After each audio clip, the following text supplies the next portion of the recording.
Live, we're live from New York. It's Tuesday afternoon. It's Tuesday afternoon. It's We're Tuesday at afternoon. Popdust with Brent Bauer Butler. And Mr. Larry Dvoskin, I'm very happy to have you here today talking to us.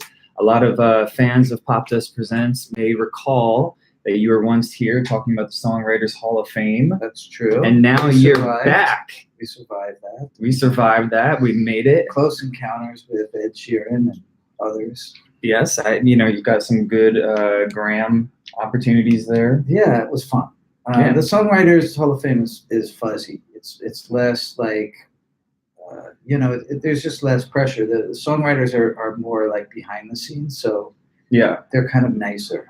So for people that, we'll dive into some of the topics that we're going to cover today, which is primarily for all you, entrepreneurs and musicians, artists, techies, trekkies. Anybody, if you're interested in the future of music monetization, definitely stick around for that. And what that means in layman's terms is like, show me the money. Show me the money. Follow the money. Yeah. Like they said. Yeah. And Watergate and current gate. Yeah. So just a bit of background on you, Larry. How did you end up in the music industry, and then how did you end up talking about Pindify and blockchain music monetization? Briefly, I'm a musician, keyboard player, guitar player, had a few record deals with RCA, Capital EMI. Very lucky, just came along at a time when record companies were more into artist development, so they put you on the road for a few years, and then eventually you become the Bruce Springsteen or the artist that breaks through over time. And the formative years were some great rock and roll years, opening for Queen and meeting Freddie Mercury and opening for Tom Petty. And are you excited for the Queen movie? And I am excited for the Queen movie because I met all those guys. I jammed with them. So fast forward, I think to have a career in music for a lifetime, you have to always be transforming and shifting and pivoting, as they say in business. So I went from musician purely to being a songwriter producer, and then a talent consultant. And somewhere along the way, a friend of mine said, Larry, there should be like music, in the blockchain, it's like revolutionizing the internet. That was me, I think, right? And, no? It was a guy who runs a hedge fund for cryptocurrency. Oh, that's not me. It's close to you. It's the same kind of shirt. I used to hide in the hedge bushes. Yeah. In a hedge. You were just hedging your bets. I was hedging my bets and hiding from my parents. Yeah. Well, the person has the same shirt, but just a few more zeros in his bank account. So what happened is I did a research on, I just literally typed in music blockchain, and lots of companies came up, and most of them just looked like an idea that someone had to make a quick buck and not really put love and care into it for the mission and the outcome. I mean, there is a company that Ujo Music, that Imogen Heap, the singer, is involved in, and that's on its way. And there was some other company that these guys were on Shark Tank, and they made so many promises. It was like literally like, we're gonna, give you a gold-plated toilet, like with every subscription. Like, just most of them look like nonsense. And then I found this company, Pindify, where it was actually up and running. It looked intelligent, and when I really looked at the people behind it, I had a trust level because it was founded by a guy named Christopher Wallen, who is a musician himself. Could be in a rock and roll band touring the world right now, like had that level of authenticity. And then the board and advisors and people were some of them were from the record business, so they actually at least understood the idea of artist development and talent and booking and all of the things. They weren't just sort of like Stanford AI graduates that just thought, oh, we like music, let's do a music company. They actually knew the music business. Yeah. So I called them and I started talking to them, and I really found something that was very attractive to me, is that it's like each round we try to build a better mousetrap. The internet came along, it destroyed some things, but it also built a kind of one level of separation where you can go out on YouTube or you can go out on any of the portals, Facebook or Instagram, and you can Or all three, like we are right now. Yes, And they you all can- sound great. and you can build an audience. And what I liked about the blockchain is that the blockchain is a lot more secure in some ways. It's still in development, but it runs by a different system where,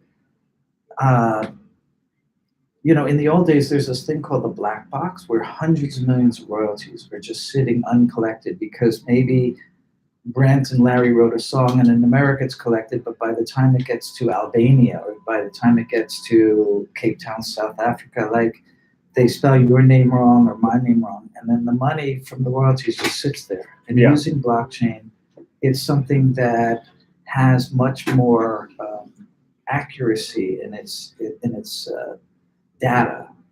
And so when I came across this company, Pindify, not to make a one long run-on sentence, but it just looked like the most legit and heartwarming kind of place where I, as a musician, would want to be.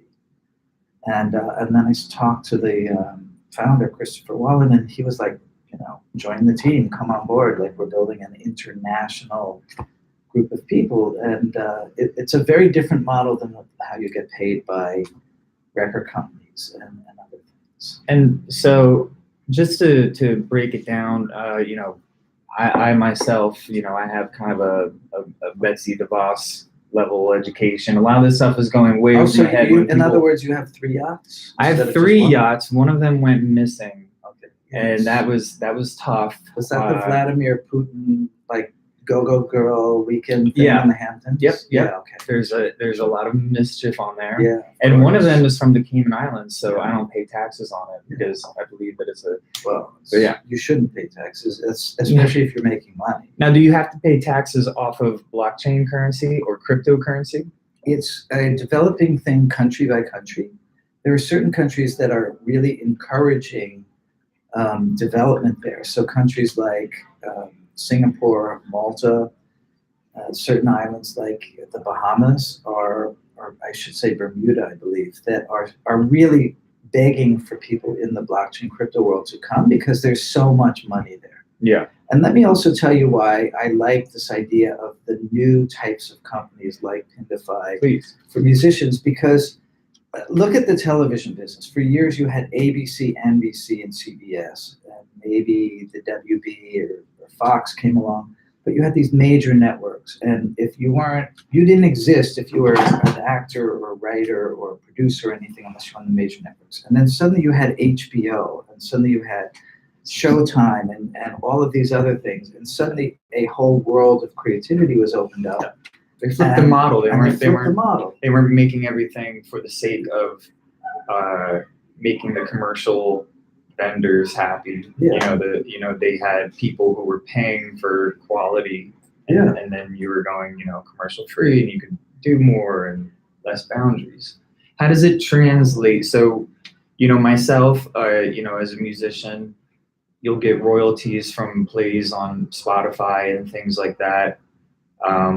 Does Pindify distribute your music? What they do is, in my case, it's described differently by different people. They describe it almost like an Amazon. It's a marketplace where you can go and find not just music, but writers sharing their written work and photographers sharing their photos.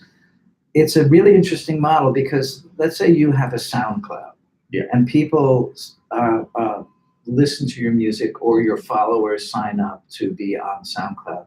They just listen and tell you how great you are. But on Pindify, you actually get paid a certain amount per month by the number of subscribers and followers who you bring on board or who start following you. So you actually get paid by the audience, and you don't have to give up any rights. And then Pindify accounts for all of this very accurately and pays you. And their mission, and really why they're doing this, is to have 300,000 musicians earning $3,000 a month. We can do it. Which is a great model, especially because most musicians just don't earn like that. Some don't earn that in a year. And this is just really monetizing what's already in a lot of people's hands, which is that they have a following.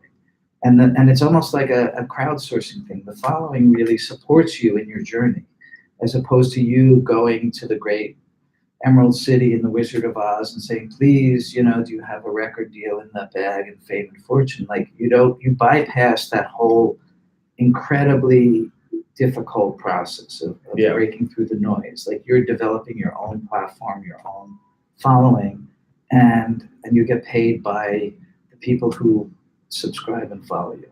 And so there's a lot of people using it who are not necessarily music makers, but are there to listen to music and discover. Yeah, there's a whole world of people who go to discover new music. Like, people will go on a Spotify playlist or a SoundCloud, and be Googling around. So it's a similar model, except that instead of just listening passively, you're actually really being paid from the subscriber, not from the stream, which is not really a lot.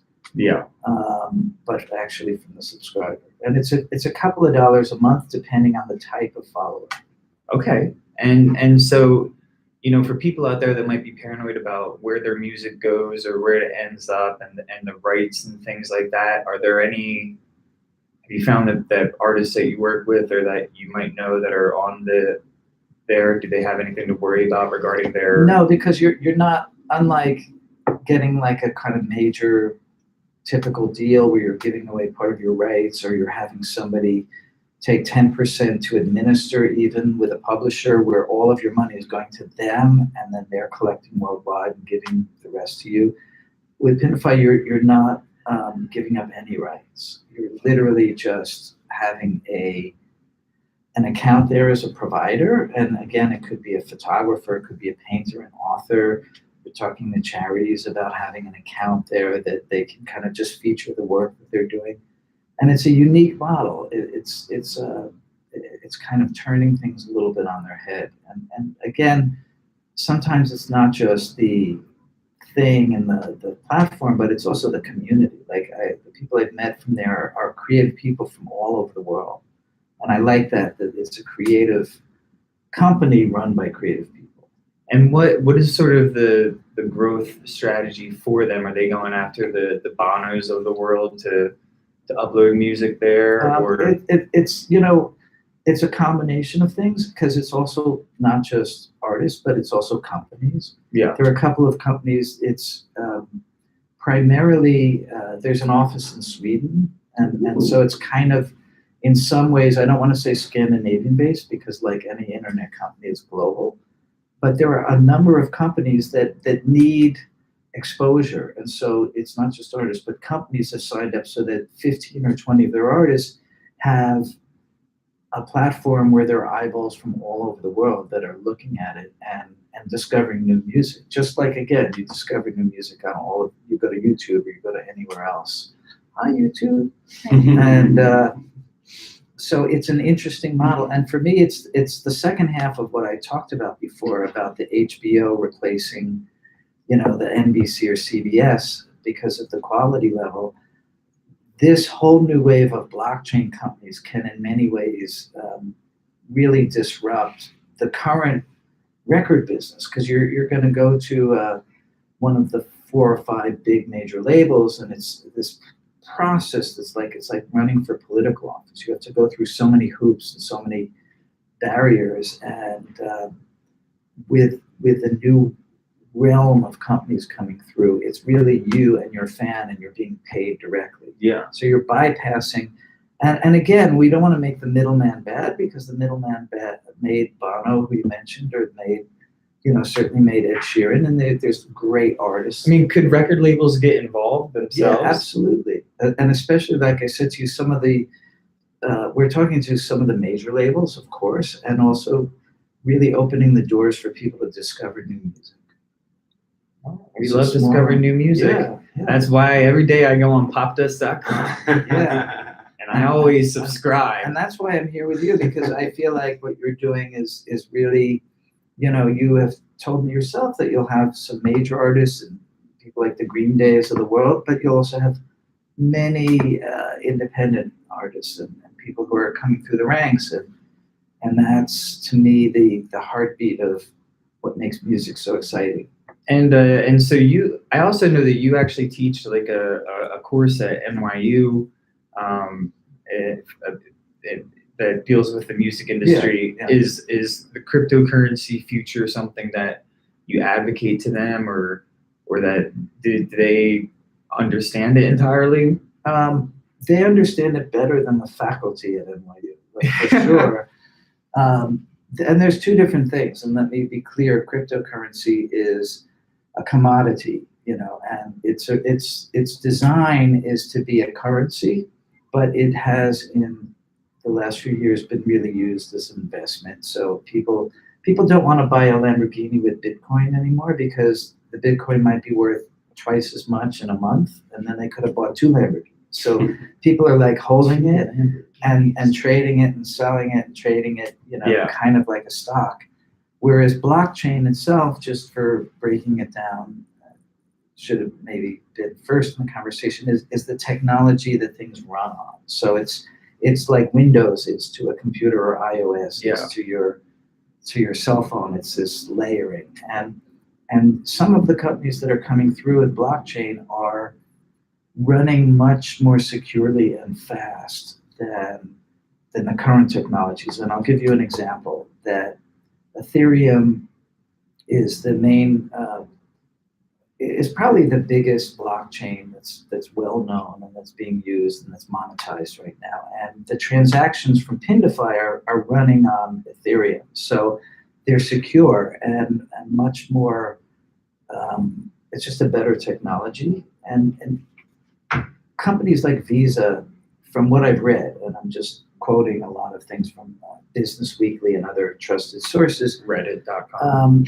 And not from Reddit, from things like Forbes and Bloomberg, Fox and things News. like that. Not from Fox.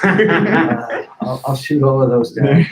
And, Visa's processing transactions at 30,000 per second. So when you're like checking out at Starbucks with your card, 30,000 transactions a second are going through the servers of Visa. But with certain new blockchain technologies, you can have 250,000 transactions a second going through that are not hackable because it's a consensus public ledger, which are weird words for people and hard to explain, but it just means there's not a central server that can be hacked into. It's a consensus of hundreds of computers worldwide, so that if one of them is tainted or one of them is wrong, it just has to have the verification of the other 99 to know it's a legitimate transaction. And so it's building a better mousetrap, basically.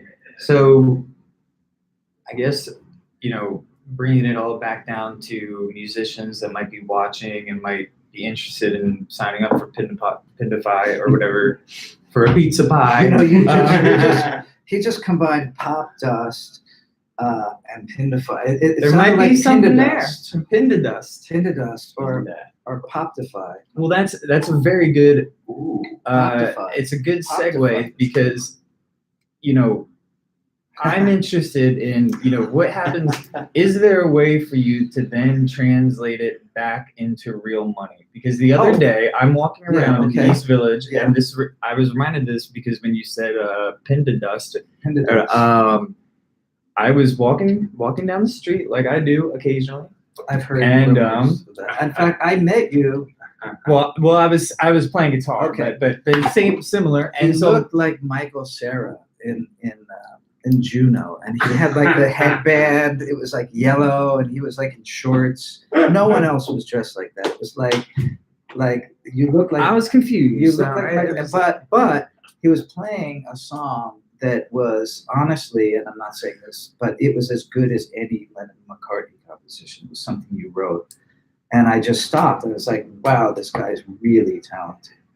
And here it is. We've been friends now for, at least 10 years, which is 100 normal years in New York years. And New York years. 10 years in New York is like 100 years in, It's kind of crazy. Somewhere. Yeah. And that song, it's called Across the Universe. You can check it out. I wrote it. Oh, yeah. But I thought it was Yesterday. It's not the song. it might have been. Or, it was like Let It. In My Life. Let It. I forget the title. But let it something. Let it. Like it was a very wise word. Stay on the ground. Yeah. It smells bad. Yeah, exactly.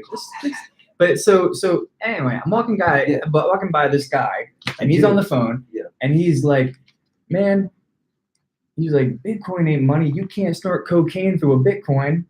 And I thought, and I look at him, and I was like, what? You can't snort cocaine off of Bitcoin.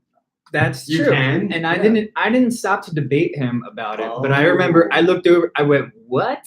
And I look over at him, and then he looked at me, and then we both started just cracking up. And he's like, but seriously, and so that happened. And I guess the point that he was trying to get to is, you know, let's say that people invest in this, or musicians sign up, and they need to pay rent. What happens? Paid once a month.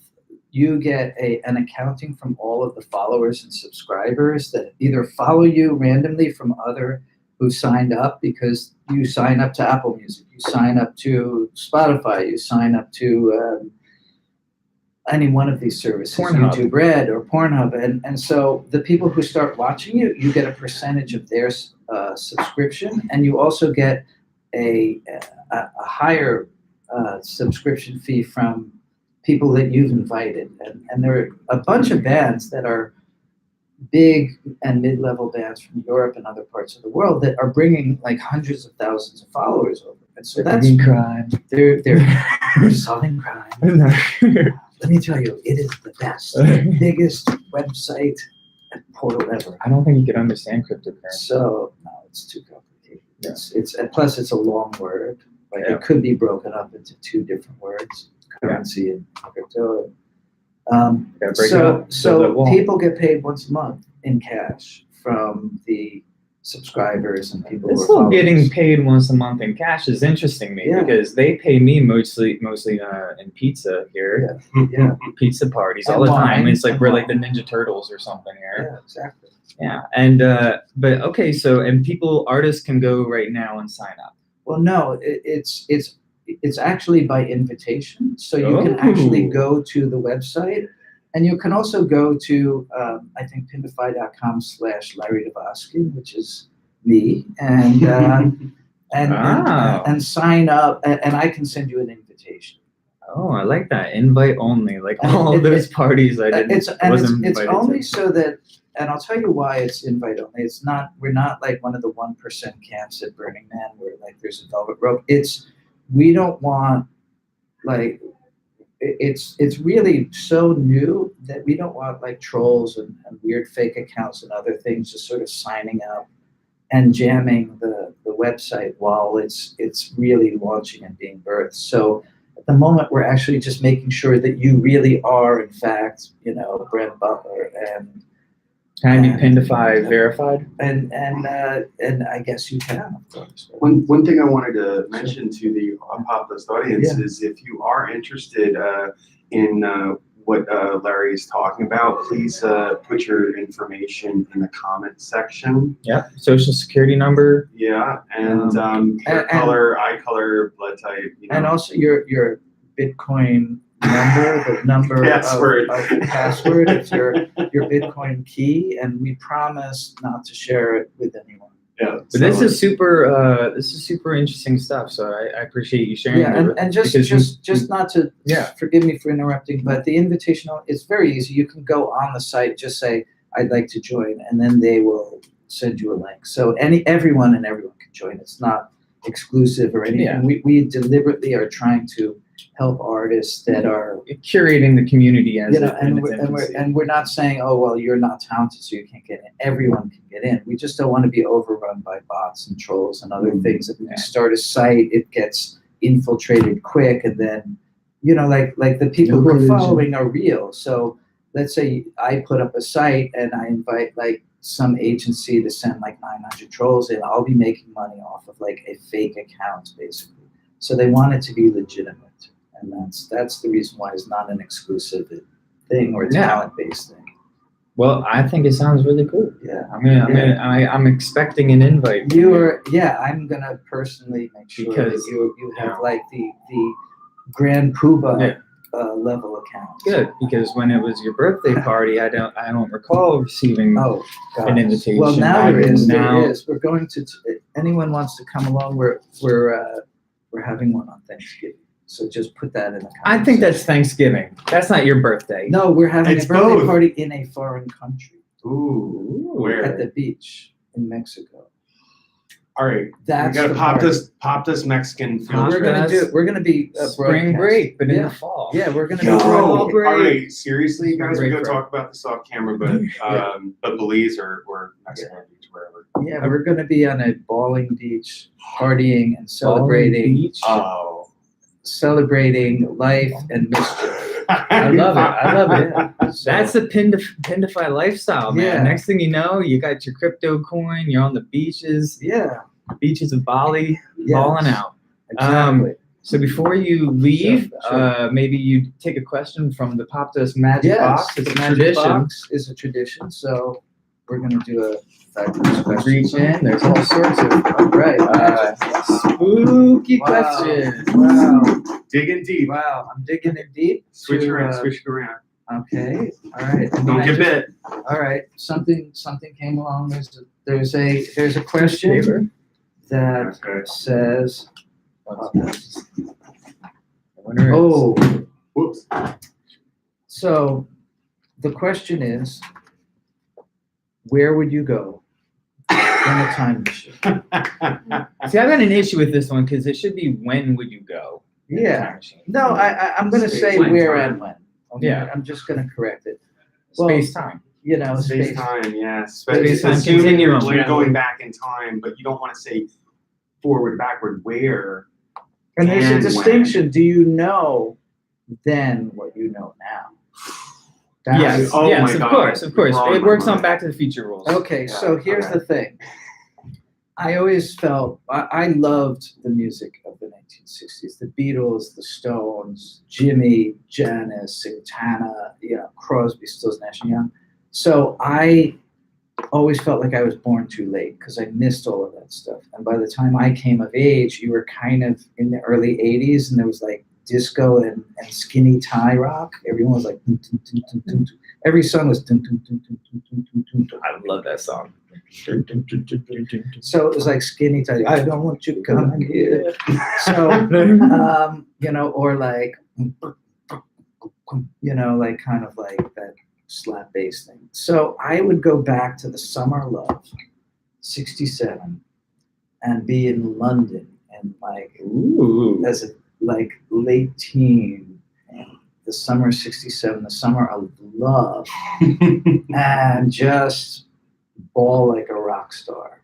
And then 10 years later in 1977, when I was 10 years older from them, I would buy this stock in this company no one cares about or ever heard of called Microsoft. And I would just say, like here's like 10 grand, that I was saved in a little piggy bank or something.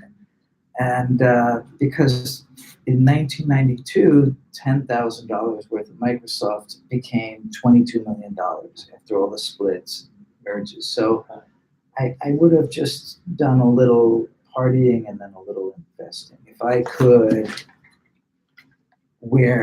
go back in time, London, when 1967, what would you do after that? Buy Microsoft. I think that's actually a great tie-in to end our segment on because you know what? At the time, Microsoft and everything that they were doing probably sounded just as sort of confusing, but also as exciting as cryptocurrency and Pindify. So it's you're looking into the future right now. Yeah, And thank you. thank you, Larry Dvoskin, Thank for you. talking to Thank us. you, man. I Thank hope you. that you come back soon, and Yeah. we'll talk more about music and stuff. And then, And thank you all for watching. thank you. Nice. All right.